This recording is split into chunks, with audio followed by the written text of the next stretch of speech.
Yo le quiero agradecer a Adriana Dávila, la senadora, que me tome esta llamada telefónica aquí en Noticias MBS. Senadora, buenas tardes, ¿cómo estás? Luis, buenas tardes, gracias. Con el gusto de saludarte a ti, a tu auditorio y como siempre agradeciéndote la oportunidad de poder platicar sobre estos temas que resultan ser controversiales. Oye, ¿qué fue lo que pasó? ¿Te acusa Rosy Orozco de querer ser candidata a gobernar Tlaxcala, lo cual, bueno, no es una acusación, es una aspiración en sí, pero de haber modificado la ley para obtener la candidatura?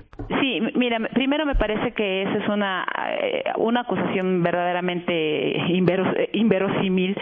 Primero porque yo jamás he negado mi participación política, ¿no? Yo soy licenciada en comunicaciones, llevo 18 años militando en el PAN, he sido diputada federal, he trabajado en los gobiernos del PAN, fui candidata a varias ocasiones, entre ellas a ser candidata a diputada local, hoy soy senadora, es decir, fui candidata a gobernadora. Vaya, mis aspiraciones políticas son públicas como las son el resto de muchos otros compañeros. Me extraña además que viniendo de la propia Rosy Orozco, que fue diputada federal por el PAN, luego quiso ser senadora por el PAN, hoy está buscando una curul, así lo ha dicho incluso aquí en el Senado, en el Distrito Federal, quiere ser diputada federal también por el PRI, y pues yo no entiendo por qué las acusaciones. Yo jamás he negado mis aspiraciones políticas, pero eso no tiene nada que ver con el trabajo que yo desempeño como legisladora y que es por el que me pagan. De cualquier manera, pues yo me sometí al escrutinio del electorado, y el electorado de mi tierra pues fue quien me puso aquí en el Senado, y no me avergüenza hacer política, porque creo que en la medida de mi trabajo pues me responsabilizo de mis acciones, y son mis acciones las que serán juzgadas por mis electores en el caso concreto de mi tierra, pero también en mi trabajo respecto de la sociedad civil aquí en esta materia concretamente, tratándose además, Luis, pues de un estado que tú conoces y que para todo mundo es conocido,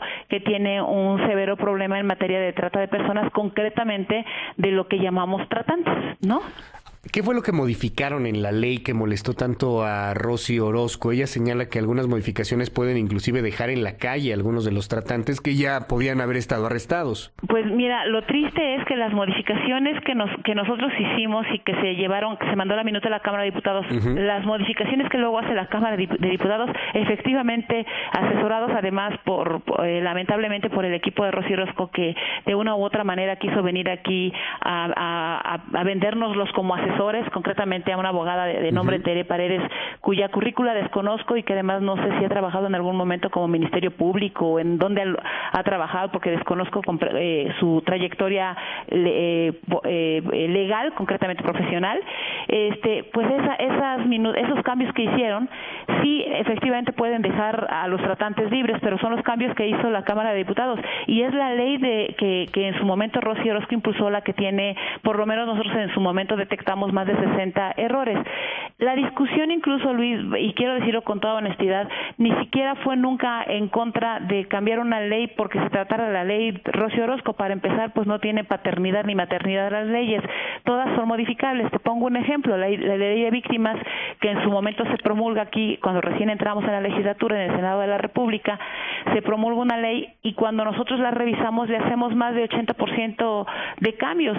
La propia ley preferente que manda el Ejecutivo Federal en materia de derechos de niñas, niños y adolescentes sufre más de 90% de los cambios, ¿no? Entonces todas las leyes son perfectibles, incluyendo la minuta que nosotros mandamos a la Cámara de Diputados. No estamos en contra de que las cámaras revisoras hagan ese trabajo. A ciencia cierta, y te lo puedo demostrar con las conversaciones vía correo electrónico que tuve con la señora Orozco, a ciencia cierta jamás hasta el momento hoy en ninguno de sus artículos y en ninguna de sus comentarios ha dicho en qué artículo, en qué parte de la ley que nosotros aprobamos está el riesgo de que se pueda dejar libres a los tratantes. Y no hay un solo comentario. Es más, esta Cámara de Senadores, y yo te voy a mandar copia de esa conversación que tuve con ella vía correo electrónico, te la voy a mandar para que sepas, en ningún momento ella nos mandó absolutamente nada, siempre con el pretexto de que todavía no terminaba, de que todavía no terminaba, de que todavía no terminaba. Le dimos varios plazos. Y segundo, Luis, y yo sí quiero dejarlo con todo dato, en lo personal, Yo no tengo absolutamente nada contra la señora Orozco. Sí diferimos en la forma de cómo presentar un problema tan grave. Ajá. Primero, porque a mí me parece que la forma en la que concretamente ella, que tiene asociaciones civiles, no una, alrededor de 10 asociaciones civiles que ha formado, Ajá. que reciben recursos públicos de los gobiernos, tanto del federal como de los estados de la República, Ajá. en donde por un curso de capacitación para ministerios públicos, por ejemplo, cobra 8,000 pesos por persona capacitada, o en donde suben espectaculares, no con el nombre de las fundaciones, sino con el nombre de Rosy Orozco para promoción personal, sin ninguna, llamemos de protocolo u objetividad para el tema de prevención, o entrega premios a gobernadores como para que le firmen convenios, pues sí tenemos nosotros diferencias en ese sentido, por la exposición de las víctimas a una revictimización. En este Senado escuchamos a las víctimas en completa secrecía. Cuando hablamos con ellas, lo hicimos siempre sin cámaras, lo hicimos siempre en privado por un asunto básico, porque las víctimas de trata de personas tienen que tener un proceso de atención tanto psicológica, psiquiátrica, médica, que están establecidas en protocolos que la Secretaría de Gobernación ya planteó y que necesitan con toda puntualidad pues no ser exhibidas o revictimizadas. Yo no estoy de acuerdo en que una víctima, y se lo expresé directamente a la señora Orozco, que fue parte de sus molestias, como me pedía que las trajéramos aquí al Senado, que las presentáramos en el Pleno, que les pusiéramos máscaras y nos contaran sus historias. Imagínate una víctima que cuenta 1, 2, 3, 4, 5, 6, 10 o 20 veces su historia, sin tener un tratamiento profesional médico. No estamos ayudando a la reinserción. Esas sí son diferencias claras y yo se las he dicho abiertamente. Otra de las diferencias que yo tengo es que sí es cierto que las organizaciones civiles, muchas profesionales y muchas que se dedican a este tema, porque no es la única ella, es más, el objeto social de sus asociaciones no solo hablan del tema de trata.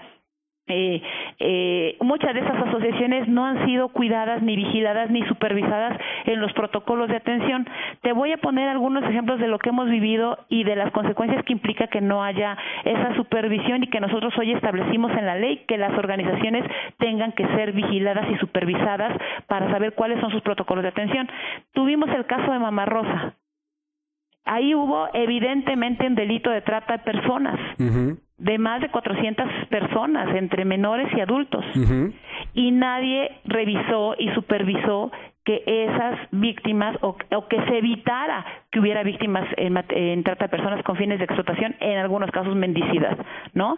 O en el caso de Casitas del Sur, una asociación que viene venía de una iglesia cristiana en su momento, que de Cancún se la traen para el Distrito Federal, y utilizaban a los niños que llegaban ahí, que los papás dejaban por distintas condiciones, por su vulnerabilidad de las condiciones de pobreza, y que después los niños eran vendidos para adopción ilegal, que es también trata de personas. Esas son las diferencias que sí tenemos, porque lo que nosotros queremos es que no con la pantalla de la bondad todo mundo pueda hacer lo que se le antoje, porque entonces estamos siendo omisos, y esos cambios se hicieron en la ley. Yo no sé si eso fue lo que le molestó, yo no sé, porque yo no tuve el gusto de conocer a la señora, a pesar de que ella es una militante, era una militante del PAN, o por lo menos panista, fue diputada federal panista, más que alguna vez que yo fui candidata a gobernadora, que se acercó a ofrecerme, literal, el apoyo de los cristianos a cambio de una secretaría si yo ganaba la gubernatura, ¿no? Oye, pues son muy duras las declaraciones que das, Adriana. Sí. O sea, ella te ofreció el apoyo de los cristianos, así te dijo, a cambio que le dieran una secretaría a ella. Me pidió concretamente la Secretaría de Turismo. Fue la única vez que yo la vi en el Hotel Posada San Francisco en Tlaxcala. Yo, por supuesto, le dije que eso no estaba en un proceso de negociación, y que yo no aceptaba. Fue la única vez que yo la vi.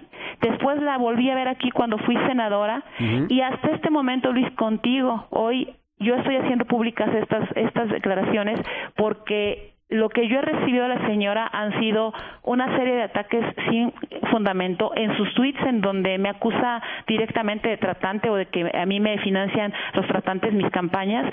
Yo tengo un prestigio en mi estado y soy presidenta de una comisión en la que he luchado incluso con candidatos que se dedican a eso, y los he denunciado yo en mi estado, y ahí están las evidencias. Oye, si yo tuviera algún vínculo, para empezar, digo, primero no sé si sería senadora, segundo, tampoco estaría yo como presidenta combatiendo a los tratantes. ¿A quién se le ocurre ese tema, no? Bueno, pues ahí están las declaraciones. Adriana Dávila, senadora, gracias por tomarme la comunicación. ¿Vas a buscar la gubernatura de Tlaxcala de cualquier manera? Mira, yo soy política, quiero hacer carrera política, pero las condiciones se darán en su momento y no negaré jamás mis aspiraciones. Déjame nada más, te agradezco mucho el espacio, Luis, pero déjame nada más darte un dato más. Cuando nos regresan la minuta de la Cámara de Diputados, uno de los mayores cambios que hicieron y a los que nosotros nos opusimos es el cambio del artículo 10, que es justamente el que define el tipo penal que castiga a los delincuentes de trata de personas. El radio en el que tú estás colaborando en MBS, hubo una investigación que hicieron una compañera tuya, Carmen Aristegui, respecto del caso de Cuauhtémoc Gutiérrez, en donde a través de anuncios periodísticos ellos engañaban y decían, ofertando trabajos a niñas, a jovencitas para que llegaran y después las querían presionar, obligar o a prestar servicios sexuales. Como nos mandaron la minuta de la Cámara de Diputados, donde cambian el artículo 10, las personas como Cuauhtémoc Gutiérrez, que está libre hoy, seguirían libres, porque lo que hoy dice este artículo es que comete el delito de trata de personas quien explota. Y ni siquiera el protocolo de Palermo así lo establece. El fin de la trata de personas, uno de los fines puede ser la explotación. Pero no todos los tratantes son explotadores, ni todos los explotadores son tratantes. ¿A qué me refiero? Cuando se engancha a una persona, se le engaña, como el caso concreto de Cuauhtémoc Gutiérrez, resulta ser que el señor no es castigado, aún con las modificaciones que nosotros hicimos, él tendría que estar en la cárcel hoy. ¿Y sabes por qué tendría que estar en la cárcel? Porque lo que se establece en el artículo 10 es que quien enganche, traslade, capte, retenga, es un poco empezar a traer el tema de la tentativa, es un tratante. Eso es lo que estamos estableciendo, porque el fin era explotarlas. No tenía que consumarse la explotación para que el señor tuviera una acusación de trata de personas. O sea, simplemente tener la tentativa. Aunque también aquí hay un caso que también fue muy polémico. Se les decía a las personas pues lo que iban a hacer. Así es, y dice, no, yo no he visto a Rocío Orozco de veras acusando, sí, con tanta vehemencia como nos acusan a todas las senadoras, a Cuauhtémoc Gutiérrez en el DF. Entiendo que puede ser porque quiera ser diputada por el PRI, pero si aquí los priistas, los senadores priistas, todos aceptaron y entendieron el significado de esto, y no hicimos de esto un tema político y mucho menos electoral, Luis. Ninguno de nosotros ha hecho campaña con ese tema. La señora sí ha hecho campaña con ese tema y ha utilizado eso para ser funcionaria. Esas son las diferencias básicas. Y lo que yo sí hoy quiero decir es, ya basta tanto silencio, porque finalmente las acusaciones que nos hace y en lo personal lo que me hacen a mí, no solo están lastimando mi honra, mi trabajo legislativo, sino el trabajo de todos los senadores, porque ahora resulta ser pues que todos los senadores o somos muy tontos y me hicieron mucho caso y entonces yo soy muy buena para convencerlos y todos seríamos tratantes. Es terrible lo que está pasando en la impunidad, que personas como ellas, que con la apariencia del bien, lo único que están haciendo es revictimizando a sus víctimas. Una señora que vive en una casa de las Lomas, viviendo ella, no para que además fue confiscada al narco, concretamente a Vicente Carrillo, y que ella vive ahí con su familia. Pues yo no digo, a ver, si ese es el albergue, pues que me digan a cuántas víctimas está atendiendo. Esas acusaciones yo sí las he hecho y yo creo, Luis, que no podemos permitirnos, porque si no, esta impunidad genera casos como este señor Cuauhtémoc Gutiérrez, que hoy está libre porque ni la ley actual lo puede castigar, ni la que nos mandaron de la Cámara de Diputados lo puede castigar. Hoy solo van a castigar el delito de explotación, no el de trata de personas. Y esta es una ley de trata de personas, que tiene fines de explotación, por supuesto. Y en el momento en que ella quiere un debate jurídico, Con muchísimo gusto. Yo me he prestado a todo eso porque ya estuvo suave de las calumnias y de las descalificaciones. Adriana Dávila, muchísimas gracias por tomar esta llamada telefónica y si me permite seguimos en comunicación. Muchísimas gracias a ti como siempre por tu atención. Gracias. A la orden, gracias. Muy buenas tardes.